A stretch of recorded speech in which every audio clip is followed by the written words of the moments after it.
So here we have Format Factory. You can find this under Start Programs Format Factory. It seems at first glance quite a complex interface, but we're only going to be using a small amount of the functionality in here. The first thing we want to do is set up the output folder so we know where anything that we convert is going to be stored. And I've already created on my D drive an FF output, and you can see some of the conversions I've already done. So that's where all of my converted files are going to end up. Second thing is we want to choose the format to convert to.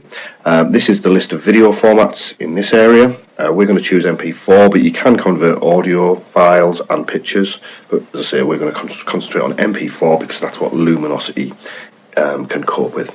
Click on that. So here the first thing to check is output setting.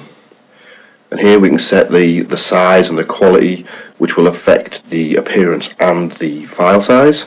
You can play around with these settings. I don't really recommend it unless you know what you're doing, but it can occasionally be useful if you're trying to reduce the size of the video.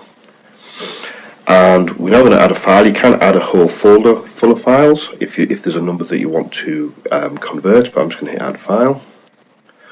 And I'm going to convert the download and install Format Factory that we did earlier. So pop that in there, and we click OK. Now what you see over here is anything that you've set up to be converted will be listed here. It hasn't actually started the conversion yet. To do that, you've got to hit the start button here. So we'll do that now. So typically you can convert a whole series of files from a variety of formats to a variety of formats, but most often I just tend to use it to do one or two at a time. I set it off going and then come back when it's finished. You can actually tick a box here to say shut down the computer, so if you've got hundreds of files to convert, you can tick that box, set it going. When it's finished, it'll do a shutdown.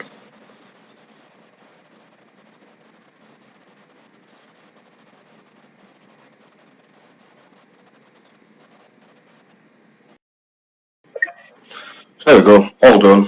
And if I go and browse to that folder, I'll go find that FF output, we'll see that there is my convert file, and it's 8 meg.